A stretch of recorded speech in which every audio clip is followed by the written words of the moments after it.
video kali ini kami akan melakukan prosedur bagaimana cara melakukan pemeriksaan fisik pada telinga. Selamat menonton. Baik Ibu, dari hasil anamnesis tadi, saya akan melakukan pemeriksaan fisik terlebih dahulu Ibu untuk menegakkan diagnosis penyakit Ibu ya. Ini mungkin akan sedikit tidak nyaman ya Bu, karena nanti saya akan masukkan alat pada telinga Ibu. Nanti kalau jika ada sakit, mungkin Ibu bisa beritahu saya. Apakah Ibu bersedia? Bersedia, Dok. Baik Ibu, silakan ke tempat pemeriksa. Saya akan melakukan persiapan alat dan mencuci tangan dulu. Selanjutnya kita akan melakukan cuci tangan dan melakukan menurut WHO.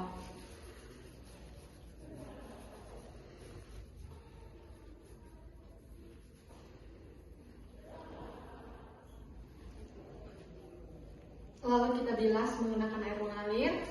Setelah itu kita memasang handscoon lalu mempersiapkan alat. Pertama, kita menggunakan handscoon terlebih dahulu.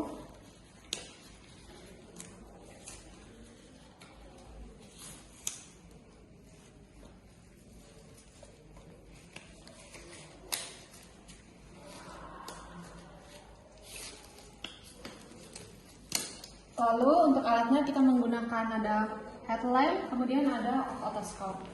Memasang headlamp, lalu pastikan sudah terkunci dengan baik.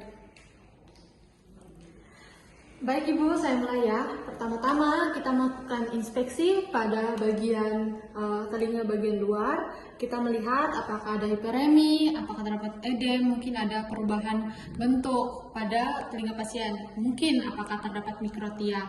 Selanjutnya kita melakukan inspeksi juga pada bagian retroaurikular, minta pasien untuk membalikan.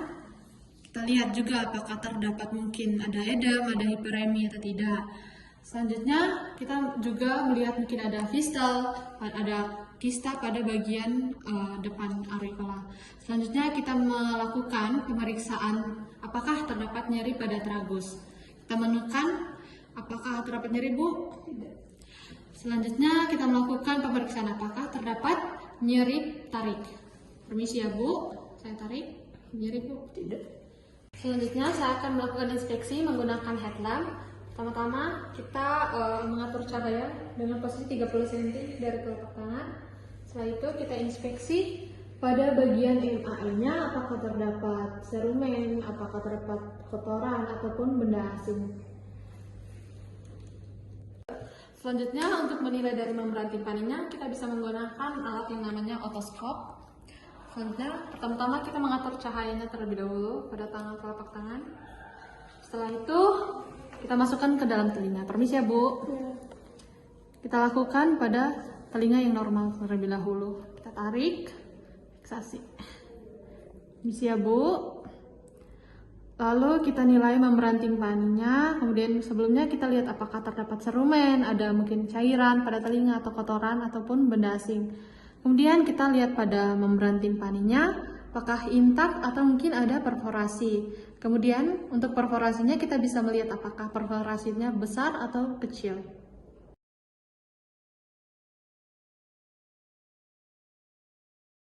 Selanjutnya saya akan melakukan inspeksi pada bagian telinga sebelah kiri, menilai MAE-nya apakah terdapat kotoran, ada benda asing, apakah terdapat serumen ataupun ada cairan.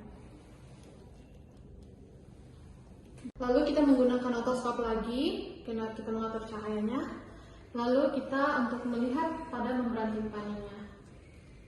Pertama kita fiksasi dulu.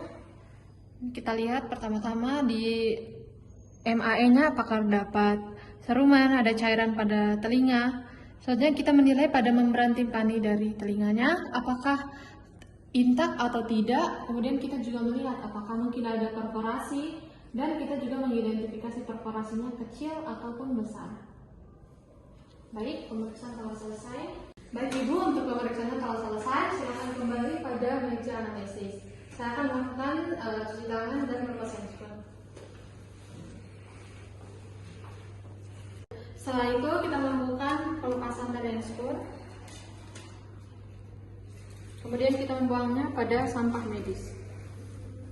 Setelah itu kita lakukan cuci tangan seperti semula. Cuci tangan menggunakan WHO di sela-sela jari, kemudian sirkular, yang pada Ibu cari. Lalu kita bilas menggunakan air mengalir seperti biasa. Baik, pemeriksaan sudah selesai. Mungkin Ibu ada pertanyaan? Tidak. Baik Ibu, terima kasih.